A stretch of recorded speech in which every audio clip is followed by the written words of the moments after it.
महिला को भी मारते हैं सर, मुझे भी मारी पुलिस वालों ने। मैं तो काम कर रही थी, दिहाड़ी मजदूरी करती हूँ। तंत्र मंत्र ठग विद्या टप्पेमारी में माहिर हैं। एक मछली पूरे तालाब गंदा करती है। क्योंकि सबको अपराधी कहना ये अच्छा नहीं है ना, क्योंकि कोई कोई है अपराधी, यहाँ पर सब लोग तो नहीं है। जो गलत है उसके खिलाफ होना चाहिए, लेकिन निर्दोष को ना सताया जाए। हमें अच्छा नहीं लगता है कि हमारे गांव में पुलिस आती है। यहाँ लेटरिन बाथरूम के लिए भी क्या नाम नहीं है सुविधा, हम दाम पे जाते हैं।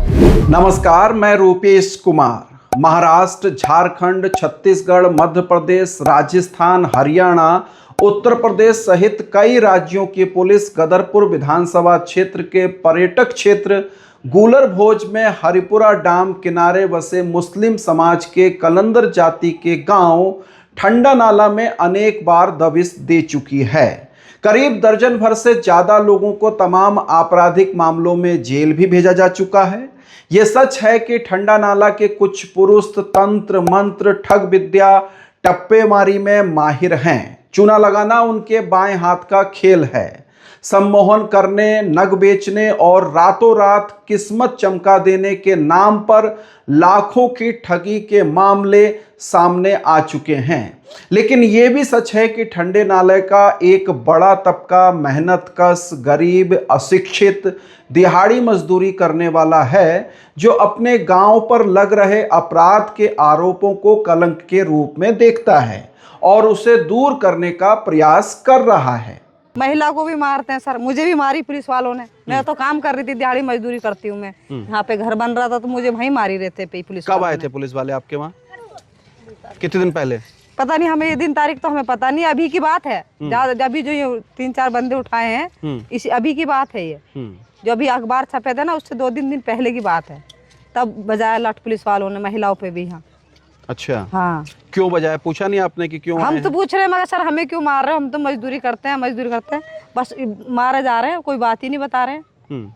हम तो या तो हम अपराधी के पास जाएं, जो भी कोई अपराधी या तो हम उसके पास लगे, उससे छुटाएं, तो हमारी गलती भी है नहीं। हम अपना काम कर रहे हैं, हमें काम करतों को मार रहे हैं लोग पुलिस वाले, तो ये पुलिस वालों की अच्छी बात है। ठंडा नाला गांव के ज़्यादातर घर जो हैं वो कच्चे हैं, कुछ कुछ घर पक्के भी हो गए हैं, क्योंकि मेहनत मजदूरी करते ये लोग हैं और इसलिए आर्थिक स्थिति बहुत ज़्यादा नहीं है अच्छी इनकी। गरीब परिवारों के से आते हैं। कुछ एक घर आपको पक्के भी गांव के नज़र आएंगे। एक मछली पूरे तालाब गंदा करती है। तो जो यहाँ पे मतलब जो ये आतंक हो रहा है, कुछ हैं ऐसे लोग जो पूरे गांव को बदनाम करा रहे हैं। ऐसे सारा गांव नहीं है ऐसा कि सारा गांव ऐसा हो। बाकी वो तो बात ये है ना कि सरकार तो पूरे गांव को लेके चल रही। ठंडा नाला है तो सब ठंडा नाले की। ठंडा नाला गांव के बच्चे सरकारी और प्राइवेट स्कूलों में पढ़ रहे हैं। कुछ युवा पुलिस और फौज में जाने की तैयारी कर रहे हैं। इस बार के उत्तराखंड बोर्ड के एग्जाम में कई बच्चे ऐसे हैं जिन्होंने हाई स्कूल और इंटरमीडिएट की परीक्षा प्रथम श्रेणी में पास की है।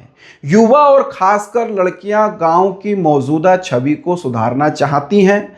वे चाहते हैं कि गांव में गलत काम भी ना हो और पुलिस का आए दिन का हस्तक्षेप भी बंद हो।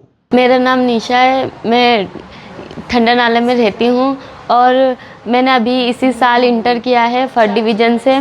इस गांव में डर का माहौल बना हुआ है, क्योंकि पुलिस का आना जाना रहता है। वो किसी भी वक्त आती है और किसी को भी उठा के ले जाती है। ये गलत है। बार बार पुलिस का आना अच्छा नहीं लगता, क्योंकि इसमें पढ़ाई पे भी डिस्टर्ब होता है और अगर ऐसे रहा तो फिर हमारी पढ़ाई भी फिर मुश्किल हो जाएगी, क्योंकि सबको अपराधी कहना ये अच्छा नहीं है ना, क्योंकि कोई कोई है अपराधी, यहाँ पर सब लोग तो नहीं है। कुछ लोगों की वजह से पूरे गांव को अपराधी ठहरा देना कहां तक उचित है? झारखंड के जामताड़ा से ठंडा नाला की तुलना करना क्या सही है? ये सवाल ठंडा नाला के तमाम छात्र नौजवानों का है, लेकिन इसका जवाब देगा कौन? सर मेरा नाम कमल हसन है। मैं बीकॉम फर्स्ट सेमेस्टर में हल्द्वानी में पढ़ रहा हूँ, MPVG कॉलेज में। सर ऐसा है, हमारे गांव में निर्दोष लोगों को सताया जा रहा है। ठीक है, हम नहीं चाहते कि सर ऐसा हो।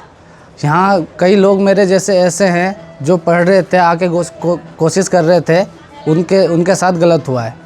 ठीक है सर, मैं यही चाहता हूँ कि हमारे जैसे जितने भी बच्चे हैं या यहाँ के जितने भी लोग हैं सर, उन्हें हमारी पुलिस और हमारा प्रशासन साथ दे हमारा और हम आगे बढ़ के कुछ कर सकें सर। जो गलत है उसके खिलाफ होना चाहिए, लेकिन निर्दोष को ना सताया जाए, क्योंकि गलत के चक्कर में निर्दोष भी फंस रहे हैं, वो गलत है।